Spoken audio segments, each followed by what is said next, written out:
Je crois qu'il y a d'abord un sentiment de soulagement. Mais j'ai envie de dire que c'est normal, puisque ça fait 10 ans que la France a voté la reconnaissance de l'État de Palestine. Et aujourd'hui, Emmanuel Macron annonce sa reconnaissance, mais je me joins aux mots de Jean-Luc Mélenchon.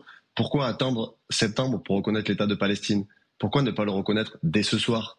Et en vérité, si on veut que cette reconnaissance elle a un effet positif pour le peuple palestinien, elle doit être accompagnée de sanctions, parce que nous, on ne veut pas la reconnaissance d'un État de Palestine pour des morts, mais pour des vivants. Et l'urgence, c'est la fin du génocide, c'est la rupture du blocus humanitaire, c'est la fin de la colonisation en Cisjordanie. Il faut une politique globale, c'est ce que dit Jean-Luc Mélenchon et ce que je partage, c'est-à-dire que oui à la reconnaissance de l'État de Palestine, mais pour que cette reconnaissance elle soit efficace, il faut qu'elle soit accompagnée par un train de sanctions contre l'État israélien qui aujourd'hui commet les pires horreurs dans la bande de Gaza. Les images qui nous arrivent depuis 48-72 heures sont d'une inhumanité absolument terrible. Donc la reconnaissance, oui, mais quelles sanctions, quelle politique globale pour faire cesser le génocide et donner un espoir à des milliers de Palestiniens qui sont aujourd'hui affamés, massacrés et condamnés à une mort certaine s'il n'y a pas d'action concrète de la France.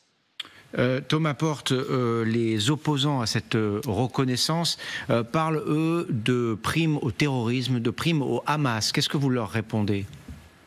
Que la reconnaissance de l'État de Palestine, elle a été votée par le peuple français, par ses représentants au Sénat et à l'Assemblée, il y a 10 ans, bien avant tout ce qui s'est passé. L'État de Palestine aurait dû être reconnu depuis des années. Des États l'ont déjà fait. Et aujourd'hui, c'est une décision qui est extrêmement forte, c'est une décision qui s'appuie aussi sur le droit international, sur des résolutions des Nations Unies. Et reconnaître l'État de Palestine, c'est simplement reconnaître l'autodétermination d'un peuple, le droit à vivre sur son territoire. Mais vous n'êtes pas sans savoir, pardonnez-moi Thomas Porte, vous n'êtes pas sans savoir ce qui s'est passé le 7 octobre et donc les choses ont changé. Était-ce le bon moment? Était-ce judicieux, alors que le Hamas est toujours actif, de reconnaître cet État de Palestine aujourd'hui? C'est déjà trop tard de le reconnaître aujourd'hui, sans prendre des sanctions concrètes. Et je le dis, ne pas attendre septembre. Emmanuel Macron doit le reconnaître immédiatement. Et encore une fois, aujourd'hui, celles et ceux qui se livrent à un massacre dans la bande de Gaza, qui affament une population, vous avez vu les communications des différentes centrales de presse européennes qui dénoncent le fait que des journalistes sont en train d'être affamés.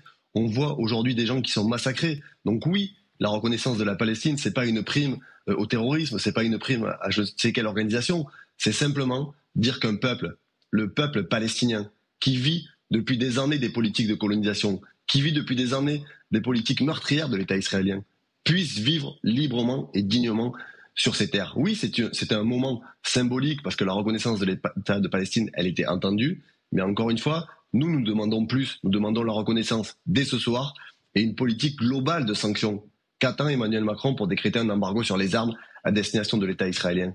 Qu'attend Emmanuel Macron pour dire que la France prend la tête d'une coalition à l'échelle européenne pour demander la suspension de l'accord de coopération avec l'État israélien et l'Union européenne? J'attendais vos chroniqueurs sur le plateau qui disaient on ne peut rien faire, il faut un consensus, chacun ne peut pas aller de leur côté. Mais si chacun regarde ailleurs au moment où des gens sont massacrés, rien ne se fera.